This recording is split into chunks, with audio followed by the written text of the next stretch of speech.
বিবাহ বিচ্ছেদের কয়েক বছর পর বিচারক জজ হয়ে স্ত্রী পৌঁছানেন স্বামীর কুঁড়ে ঘরে। তারপর যা ঘটল তা সবাইকে কাঁদিয়ে দিল এবং ভাবতে বাধ্য করল। বন্ধুরা, মধ্যপ্রদেশের একটি ছোট্ট গ্রাম হরিপুরে সকাল সবসময় একই রকম হতো। কাঁচা রাস্তায় ওড়া ধুলো, বহুদূর পর্যন্ত বিস্তৃত ক্ষেত যার ওপর শিশিরের হালকা আভা থাকত, আর মন্দিরের ঘণ্টার ধীর শব্দ যা যেন পুরো গ্রামকে একই ছন্দে জাগিয়ে তুলত। এই গ্রামেই থাকত অজয়। অজয় কোনো বড় মানুষ ছিল না, না ছিল তার কোনো উঁচু পদ, না ছিল কোনো বড় পরিচয়। সে কাছের শহরের জেলা আদালতে ক্লার্ক পদে কাজ করত। প্রতিদিন সকালে সূর্য ওঠার আগে ওঠা, সাইকেল নিয়ে বাড়ি থেকে বের হওয়া, ঘাম আর ধুলোয় ভরা রাস্তা পার হওয়া এবং সন্ধ্যায় ক্লান্ত হয়ে ফিরে আসা, এটাই ছিল তার জীবন।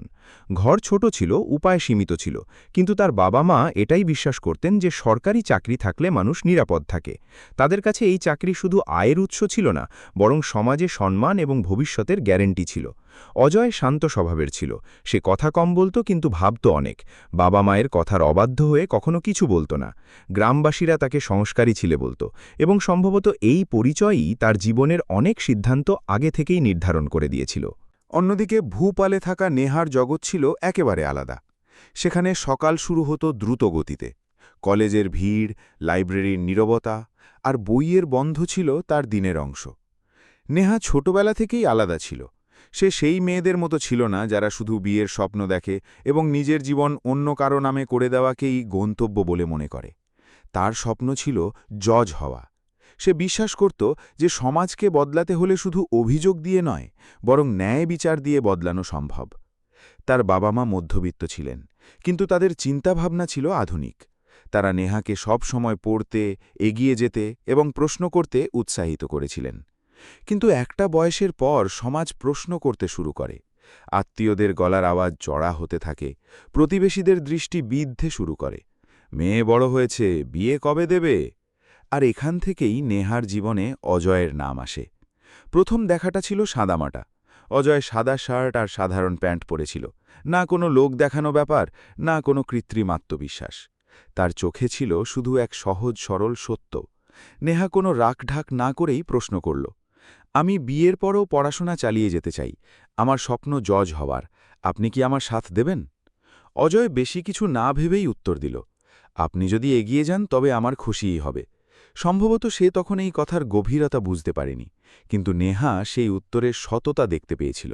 তার মনে হয়েছিল হয়তো এই সেই মানুষ যে তার স্বপ্নের ভার বুঝতে পারবে। বিয়ে ঠিক হয়ে গেল। বিয়ের পর নেহা শহর ছেড়ে হরিপুরে চলে এলো। গ্রামের বাড়ি, মাটির দেয়াল, ছোট্ট উঠোন আর শ্বশুর শাশুড়ির গতানুগতিক চিন্তাভাবনা। প্রথম কয়েকদিন সব ঠিকই ছিল। নেহা সকালে তাড়াতাড়ি উঠত, ঘরের কাজ সামলাত, তারপর বই খুলত। সে চেষ্টা করত প্রতিটি দায়িত্ব সততার সাথে পালন করতে, বৌমার দায়িত্ব এবং ছাত্রীর দায়িত্ব। কিন্তু ধীরে ধীরে খোঁটা দেওয়ার শব্দ দেয়ালগুলোতে আছড়ে পড়তে লাগল। এত পড়ে কি করবে? এখন তুমি ঘরের বউ, ছাত্রী নও। জজ হওয়ার স্বপ্ন ছেড়ে দাও। এই কথাগুলো ধীরে ধীরে তার মনে বোঝা হয়ে জমতে শুরু করল। নেহা চুপ থাকত, কারণ সে ভেবেছিল সময়ের সাথে সাথে সবাই বুঝতে পারবে। অজয় সকালে আদালতে চলে যেত, আর সন্ধ্যায় ফিরলে নেহা তাকে সবকিছু বলতে চাইত, নিজের মনের বোঝা হালকা করতে চাইত। কিন্তু প্রতিবার সে শুধু একটাই কথা বলত, একটু ধৈর্য ধরো, বাবা মা পুরনো চিন্তাধারার মানুষ। অজয়ের এই ধৈর্য নেহার স্বপ্নের উপর ভারী হতে শুরু করল। দিন কাটতে লাগল। নেহার বইগুলোতে ধুলো জমতে লাগল, আর তার মনে জমতে লাগল প্রশ্ন। একদিন শাশুড়ি পরিষ্কার জানিয়ে দিলেন, হয় বই ছাড়ো, না হয় এই বাড়ি। এই কথাটা নেহার ভেতরে অনেক গভীরে আঘাত করল। সেই রাতে এসে অনেকক্ষণ জেগে রইল। বই সামনে ছিল, কিন্তু অক্ষরগুলো ঝাপসা হয়ে আসছিল। সে অনুভব করল যে এই লড়াই শুধু পড়াশোনার নয়, বরং তার পরিচয়ের।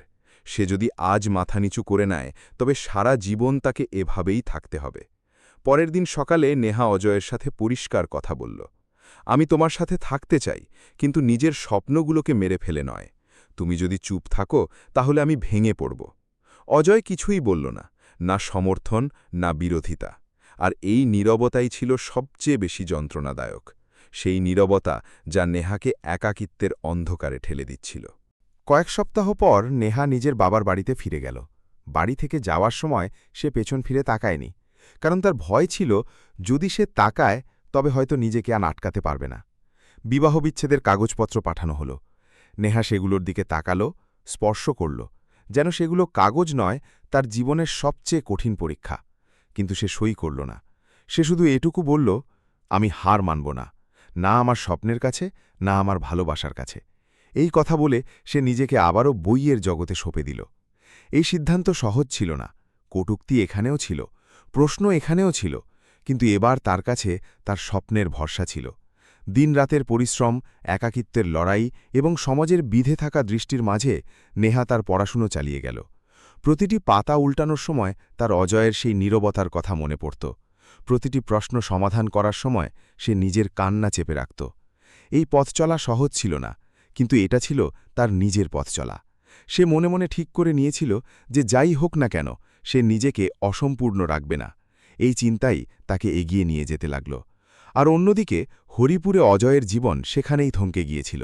সেই একই সাইকেল, একই আদালত, একই বাড়ি, কিন্তু এখন বাড়িতে একটা শূন্যতা ছিল। উঠোন খা খা করত, আর দেয়ালগুলো যেন চুপচাপ কারো অভাব অনুভব করত। অজয়ের বাবা মায়ের মনে হয়েছিল সব ঠিক হয়ে যাবে, কিন্তু সময়ের সাথে সাথে তারাও উপলব্ধি করতে শুরু করলেন যে তারা শুধু একজন বৌমাকে নয়, বরং একটা স্বপ্নকে বাড়ি থেকে বের করে দিয়েছেন। অজয় নিজেকে প্রশ্ন করতে লাগল, কিন্তু ততক্ষণে অনেক দেরি হয়ে গেছে। এই গল্প এখানেই শেষ হয় না, কিন্তু এই মোড়ে এসে গল্পটি আমাদের ভাবতে বাধ্য করে যে সম্পর্কের ক্ষেত্রে নীরবতা কতটা ভয়ঙ্কর হতে পারে। স্বপ্নকে পিষে মেরে টিকিয়ে রাখা সম্পর্ক শেষ পর্যন্ত কতদিন টেকে? আর ভালোবাসা কি শুধু একসাথে থাকার নাম, নাকি একে অপরের পাশে দাঁড়ানোর নাম? নেহা হার মানেনি, আর অজয়ের নীরবতাই হয়ে দাঁড়াল তার সবচেয়ে বড় হার। এটাই এই গল্পের সবচেয়ে গভীর সত্য। নেহা যখন বাবার বাড়ি পৌঁছাল, তখন তার কাছে শুধু একটা স্যুটকেস ছিল না। সেই স্যুটকেসের সাথে ছিল ভাঙা বিশ্বাস, ভেতরে চাপা থাকা অনেক না বলা প্রশ্ন, আর বুকের কোনো এক কোণে কিছু অসম্পূর্ণ আশাও ছিল, যা সারা রাস্তা তার সাথে সাথে হেঁটেছে। ভোপালের সেই পরিচিত রাস্তাগুলোই ছিল, সেই একই বাড়ি, সেই একই ঘর, যেখানে সে একসময় তার স্বপ্নের কথা বলত। কিন্তু নেহা সেই আগের মেয়েটি ছিল না, যে একদিন হাসি মুখে এই বাড়ি থেকে বিদায় নিয়েছিল। তার পাগুলো ভারী হয়ে আসছিল, চোখে ছিল ক্লান্তি, আর মনে এমন এক নিস্তব্ধতা ছিল যাকে শব্দে প্রকাশ করা কঠিন।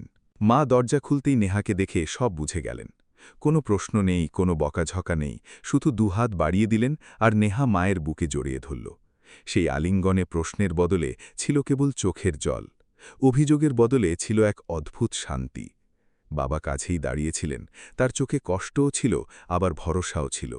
তিনি শুধু এটুকুই বললেন, যদি সাহস রাখো তবে রাস্তা নিজেই তৈরি হয়ে যাবে। এই কথাগুলোর মধ্যে কোনো মিথ্যে সান্ত্বনা ছিল না, বরং এমন এক বিশ্বাস ছিল যা নেহাকে ভেঙে পড়ার হাত থেকে রক্ষা করছিল। ডিভোর্সের কাগজগুলো সে ড্রয়ারে রেখে দিল। না সে ওগুলো ছিঁড়ে ফেলল, না তাতে সই করল। সে জানত সম্পর্ক কাগজে কলমে হয়তো ভেঙে যেতে পারে, কিন্তু মন থেকে এখনও নয়।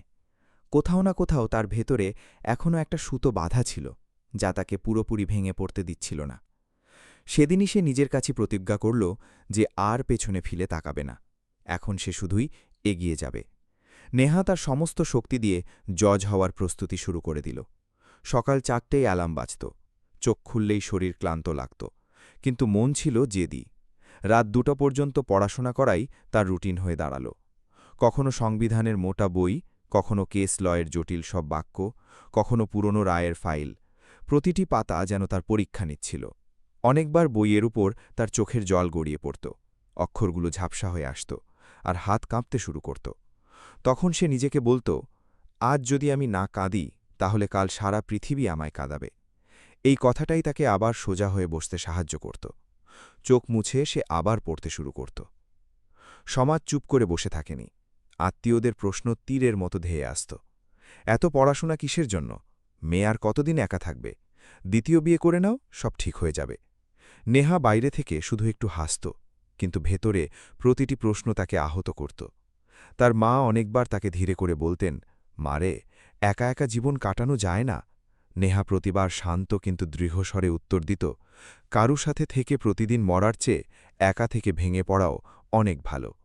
সেই উত্তরে কোনো রাগ ছিল না, ছিল শুধু একটা নিরেট সত্যি যা সে নিজের জীবনে উপলব্ধি করেছিল। ওদিকে অজয়ের জীবন আরও বেশি স্তব্ধ হয়ে গিয়েছিল। নেহা চলে যাওয়ার পর বাড়িতে লোকজনের কথা শোনা যেত, কিন্তু শান্তি ছিল না। বাবা মা বলতো, তুই ঠিকই করেছিস, মেয়ে বেশি লেখাপড়া শিখলে হাতের বাইরে চলে যায়। অজয় কিছুই বলতো না, তার কাছে বলার মতো কোনো শব্দ ছিল না, আর হয়তো সাহসও ছিল না। কিন্তু সেই রাতেই সে বাড়ি ছেড়ে দিল, কাউকে কিছু না জানিয়ে, কারোর কাছ থেকে বিদায় না নিয়ে। সে শহরে চলে এলো। না ছিল কোনো আপনজন, না ছিল কোনো ভরসা। আদালতের চাকরিটা এখন শুধু পেট চালানোর একটা উপায় হয়ে দাঁড়িয়েছিল, তাতে আর কোনো সম্মান বা গর্ব অবশিষ্ট ছিল না। সে একটা কুঁড়েঘরের মতো ঘরে থাকতে শুরু করল। একটা পুরনো চেয়ার, একটা সাধারণ বিছানা, আর দেয়ালে নেহার পুরনো একটা ছবি। সেই ছবি যার দিক থেকে একসময় সে চোখ ফিরিয়ে নিত, এখন সেই ছবির সাথেই সে প্রতিদিন রাতে কথা বলত। ইস, সেদিন যদি আমি মুখ খুলতাম! এই কথাটা তার প্রতি রাতের সঙ্গী হয়ে গিয়েছিল। সময় বয়ে চলল। নেহা প্রথমবার পরীক্ষা দিল, ফেল করল। রেজাল্ট দেখে তার মন ভেঙে গেল, কিন্তু সে হার মানল না। দ্বিতীয়বার পরীক্ষা দিল, অল্প কিছু নম্বরের জন্য আটকে গেল। এবার শরীরও যেন জবাব দিতে শুরু করেছিল, কিন্তু মন এখনও নাছোড়বান্ধা। তৃতীয়বার পরীক্ষা দিল, পুরো শরীর ক্লান্ত হয়ে পড়েছিল, চোখের নিচে কালি পড়ে গিয়েছিল, হাত কাঁপত, কিন্তু মন তখনও সজাগ। মানুষ বলতে শুরু করল, এবার থামো, এ সবার কম্য নয়। নেহা শুধু একটাই কথা বলল, এবার তো আমাকে জিততেই হবে। এই জয় শুধু পরীক্ষার ছিল না, এই জয় ছিল তার পরিচয়ের। এর মধ্যেই অজয়ের অবস্থা আরও খারাপ হয়ে গেল। বাবা মায়ের সাথে দূরত্ব বেড়ে গিয়েছিল, বেতনের বড় অংশটাই বাড়ি ভাড়ায় চলে যেত, আর বাকি জীবনটা যেন খড়কুটোর মতো ছিন্ন ভিন্ন হয়ে গিয়েছিল। তবুও সে কখনো দ্বিতীয় বিয়ে করেনি। যখন কেউ জিজ্ঞেস করত, বিয়ে কবে করছ, সে শুধু বলত, আমার বিয়ে হয়ে গেছে। এই উত্তরে কোনো গর্ব ছিল না, ছিল শুধু এক শূন্যতা, যা সে নিজেও পুরোপুরি বুঝে উঠতে পারত না। এক রাতে নেহা অনেকক্ষণ পড়তে পড়তে ঘুমিয়ে পড়ল। স্বপ্নে অজয় এলো। সেই সাধারণ পোশাক, সেই শান্ত দুটো চোখ, সেই মুখ, যাকে সে চাইলেও ভুলতে পারেনি। সে বলল, তুমি জিতে যাবে। নেহার ঘুম ভেঙে গেল। ঘরে নিস্তব্ধতা বিরাজ করছিল। সে বইটা বন্ধ করল, চোখের জল মুছল এবং আবারও পড়তে বসল। ওই স্বপ্নটা যেন তাকে আবার নতুন করে উঠে দাঁড়াতে সাহায্য করল। অবশেষে সেই দিনটা এলো যার জন্য তার এত অপেক্ষা ছিল। রেজাল্টের দিন। বুক ধুকপুক করছিল, হাত কাঁপছিল। নেহা তালিকাটা দেখল, সেখানে তার নাম ছিল জজ। এক মুহূর্তের জন্য তার বিশ্বাসই হচ্ছিল না। তারপর মায়ের কান্নার আওয়াজ শুনতে পেল। বাবা চুপচাপ এসে নেহার কপালে চুমু খেলেন। সারা বাড়িতে খুশির বন্যা বয়ে যাচ্ছিল, কিন্তু নেহার ভেতরে এক আবেগের ঝড় বইছিল। সে সবার আগে ড্রয়ার খুলল। ডিভোর্সের কাগজগুলো এখনও ঠিক তেমনই পড়েছিল, যেমনটা সে রেখে গিয়েছিল। সে সেগুলোতে হাত রাখল আর ফিসফিস করে বলল, আমি হার মানিনি। পোস্টিং অর্ডার এলো। নেহার বুক জোরে ধকধক করে উঠল। জেলাটি ছিল সেটাই যেখানে অজয় থাকত। ওই নামটা পড়তেই তার হাত ক্যাপে উঠল। অন্যদিকে অজয় আদালতে কাজ করছিল। যখন সে শুনল নতুন মহিলা জজ আসছেন আর কেউ একজন নাম নিল নেহা, অজয়ের হাত থেকে ফাইল পড়ে গেল, যেন কেউ তার ভেতরে ঘুমিয়ে থাকা সমস্ত স্মৃতিগুলোকে এক ধাক্কায় জাগিয়ে দিয়েছে। সেই রাতে দুজনেই আলাদা আলাদা জায়গায় জেগে রইল। দুটো আলাদা জীবন, দুটো আলাদা রাস্তা, কিন্তু দুজনের মনেই একটা প্রশ্ন, যদি মুখোমুখি দেখা হয় তবে কি বলবে? সকালের সময় জেলা আদালতের বাইরে এক অস্বাভাবিক চাঞ্চল্য ছিল। রোজকার মতো নয়, আজ অন্যরকম কিছু একটা ছিল। বাতাসে এক অদ্ভুত গাম্ভীর্য ছিল, যেন দেওয়ালগুলো কোনো বড় মুহূর্তের আগমন টের পাচ্ছিল। নতুন জজের আসার প্রস্তুতি চলছিল। সাফাই কর্মীরা দ্রুত মেঝে পরিষ্কার করছিল, ফুলের মালা পরানো হচ্ছিল, রক্ষীরা এদিক ওদিক নজর রাখছিল। সবকিছু ঠিক সময় এবং শৃঙ্খলিতভাবে হচ্ছিল, যেন আজ ন্যায় বিচার নিজেই এক নতুন রূপে প্রবেশ করতে চলেছে। মানুষের চোখে মুখে কৌতূহল স্পষ্ট দেখা যাচ্ছিল। কারো কারো মনে ভয় ছিল, এবার হয়তো রায় খুব কঠোর হবে। কারো কারো মনে আশা ছিল, হয়তো এবার চাপা পড়ে থাকা মামলাগুলো বিচার পাবে। আর এসবের মাঝে অজয় চুপচাপ নিজের ফাইলগুলোর ওপর ঝুঁকেছিল। তাকে দেখতে ব্যস্ত মনে হলেও সে ভেতর থেকে খুব অস্থির ছিল। তাকে জানানো হয়েছিল যে আজ নতুন জজ সাহেব আসবেন। নামটা সে কালই শুনে নিয়েছিল, নেহা। সেই নাম যা তার রাতের ঘুম কেড়ে নিয়েছিল। সেই নাম যা আজ একটা পদ, একটা চেয়ার আর একটা অধিকারের প্রতীক হয়ে দাঁড়িয়েছে। সরকারি গাড়ি এসে থামল। কালো কাচের পেছনে একটা পরিচিত মুখ ছিল, কিন্তু এখন আর সেই মুখটা কারো স্ত্রীর নয়, তার ন্যায় বিচারের চেয়ারের প্রতীক হয়ে উঠেছিল। দরজা খুলল, নেহা নামল। সাদা শাড়ি, স্থির আত্মবিশ্বাস, হাঁটাচলায় কোনো লোক দেখানো ভাব নেই, চোখে কোনো কঠোরতা নেই, তবে গভীরতা অনেক। সেই গভীরতা যা কেবল যন্ত্রণার ভেতর দিয়ে গেলেই আসে। হাততালি বাজল, আইনজীবীরা সম্মানে মাথা নোয়ালেন, কর্মচারীরা সতর্ক হয়ে গেল। নেহা হালকাভাবে চারদিকে চোখ বোলাল, সে যেন প্রতিটি মুখ নয় বরং প্রতিটি গল্প দেখছিল। আর ঠিক তখনই তার চোখ একটা মুখের উপর আটকে গেল, অজয়। সেই অজয় যে একসময় তার স্বপ্নের অংশ ছিল, যার সাথে সে ভবিষ্যতের স্বপ্ন বুনেছিল, যে একসময় তার জীবনের কেন্দ্রবিন্দু ছিল। আজ সে ভিড়ের মধ্যে একজন সাধারণ মানুষ হয়ে দাঁড়িয়ে আছে। এক মুহূর্তের জন্য নেহার শ্বাস আটকে গেল।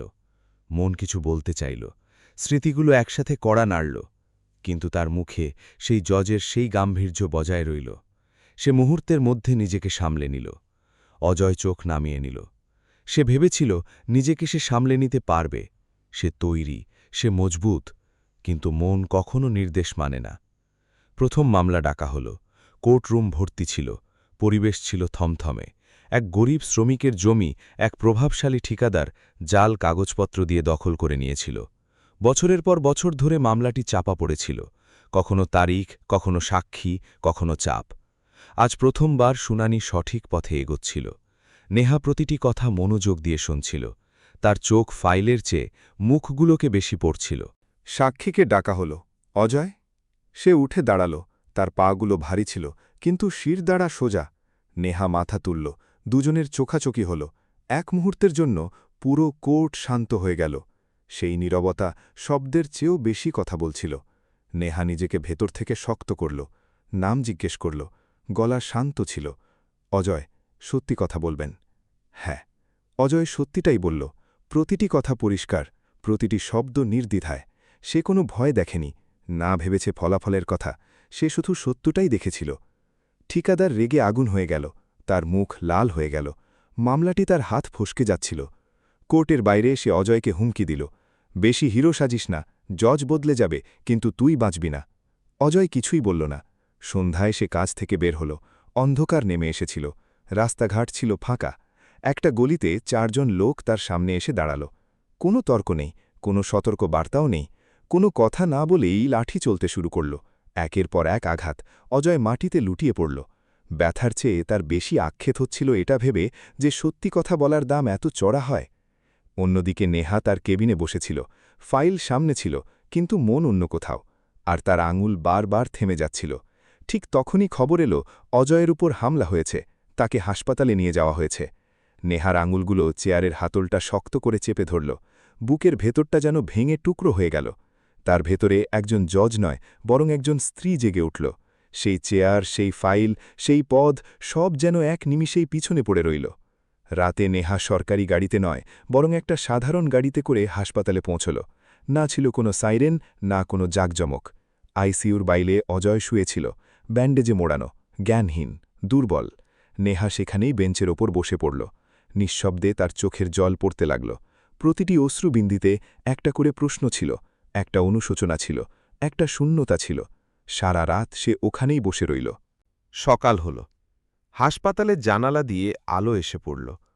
ঠিক তখনই খবর এলো, আজ একটি হাই প্রোফাইল কেস আছে, আপনার কোর্টে থাকা অত্যন্ত জরুরি। নেহা ধীর কণ্ঠে বলল, আজ মানবতার শুনানি চলছে, কোর্ট অপেক্ষা করতে পারে। অজয়ের অবস্থা স্থিতিশীল ছিল। ডাক্তার বললেন, বিপদ কেটে গেছে। নেহা এক গভীর স্বস্তি পেল, যেন বছরের পর বছর পর সে শ্বাস নিতে পারল। সে প্রথমবারের মতো অজয়ের হাত ধরল, সেই হাত যা একসময় তার ভরসা ছিল। আমি এসে গেছি, এবার আর কোথাও যাব না। কিছুদিন পর অজয়কে বাড়িতে পাঠিয়ে দেওয়া হল। সেই একই কুঁড়েঘর, ভাঙা ছাদ, একটা খাট আর গভীর নিস্তব্ধতা। নেহা সেখানে পৌঁছাল। জাজের গাড়ি কাদায় আটকে গেল। গাড়ির চালক ঘাবড়ে গেল। নেহা গাড়ি থেকে নামল, শাড়িটা সামলে নিয়ে পায়ে হেঁটেই চলতে শুরু করল। মানুষজন অবাক হয়ে তাকিয়ে রইল।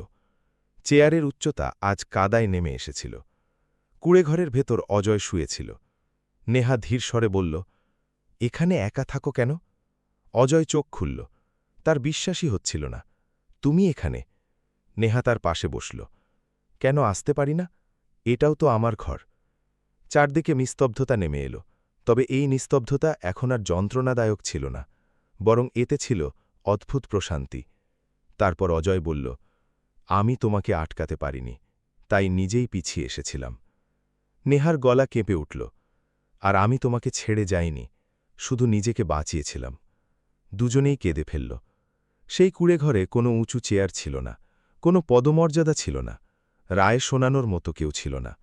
ছিল শুধু দুজন মানুষ, ক্লান্ত, বিধ্বস্ত, কিন্তু একেবারে সাচ্চা। পরের দিন নেহা নির্দেশ দিল, অজয়ের ওপর হামলাকারীদের অবিলম্বে গ্রেফতার করতে হবে। ঠিকাদারের সমস্ত পুরনো মামলা পুনরায় খোলা হল। পুরো সিস্টেম নড়ে উঠল। শহরে আলোচনা শুরু হল, জজ সাহেব সত্যিই আলাদা। তিনি চেয়ার থেকে নয়, বিবেক থেকে রায় দেন। আর নেহা, সে প্রতিদিন সন্ধ্যায় সেই কুঁড়েঘরে আসত।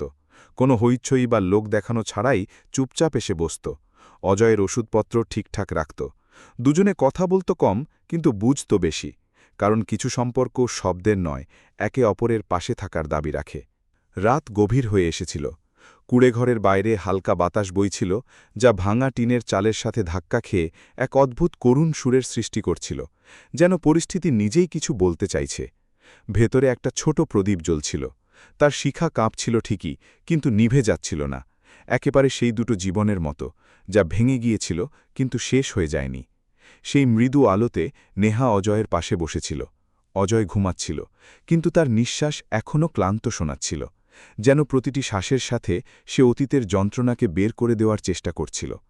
নেহা কয়েক মিনিট পর পর তার দিকে তাকাচ্ছিল, তার বুকের ওঠানামা গুনছিল, যেন সে নিজেকে বিশ্বাস করাতে চাইছিল যে অজয় সত্যি সত্যি নিরাপদ, সত্যি সত্যি তার সামনে রয়েছে, এটা কোনো স্বপ্ন নয়।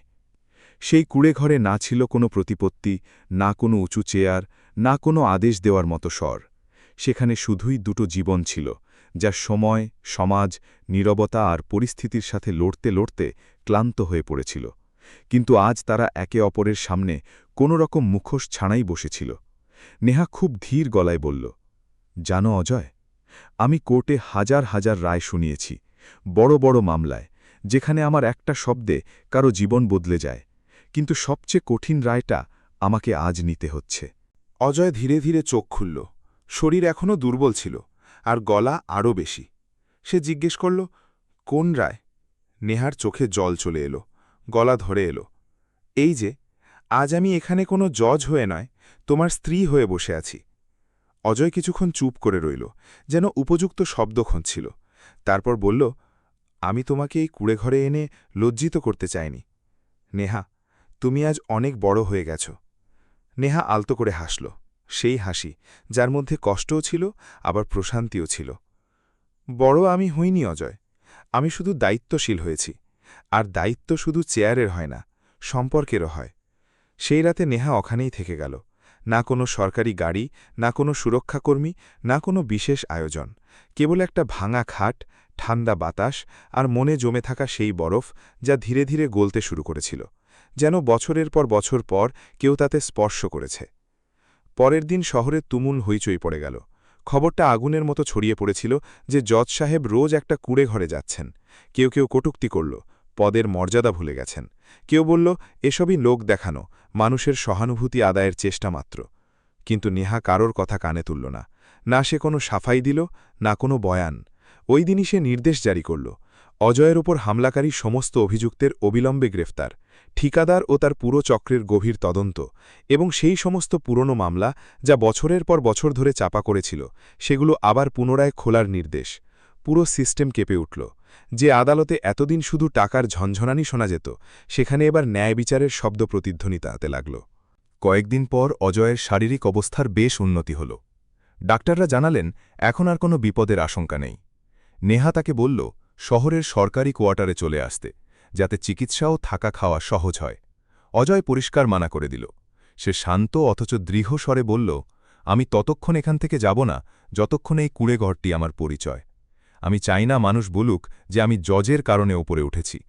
নেহা তার কথা মেনে নিল, কারণ সে জানত সম্মান জোর করে দেওয়া যায় না, সেটা নিজে নিজেই অর্জন করতে হয়। সেদিন সন্ধ্যায় নেহার বাবা মা সেই কুঁড়েঘরে এলেন। কুঁড়েঘরটা দেখেই মায়ের চোখে জল চলে এলো। মেয়ের কষ্টটা এতদিন পর তিনি সত্যিকার অর্থে উপলব্ধি করতে পারলেন। বাবা অজয়ের হাত ধরে ভারী গলায় বললেন, ভুল আমাদেরও ছিল। আমরা তোমার কষ্টটা বড্ড দেরিতে বুঝতে পেরেছি। কিছুদিন পর অজয়ের বাবা মাও এলেন। এবার তাঁদের পাগুলোও ভারী ছিল, চোখ নিচু ছিল, চেহারায় লজ্জা আর মনে অনুশোচনা স্পষ্ট দেখা যাচ্ছিল।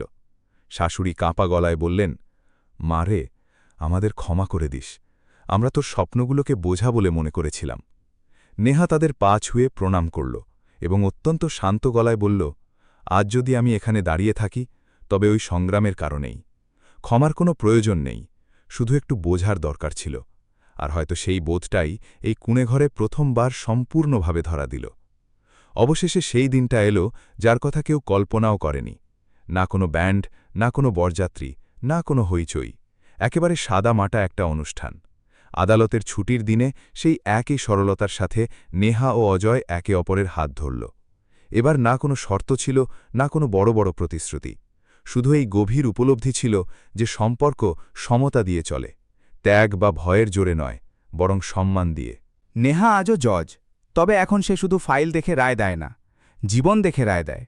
অজয় আজও একজন সাধারণ মানুষ, তবে তার এই সাধারণ জীবনযাপন আজ বহু ক্ষমতাশালী মানুষের কাছে সবচেয়ে বড় ভয়ের কারণ হয়ে দাঁড়িয়েছে।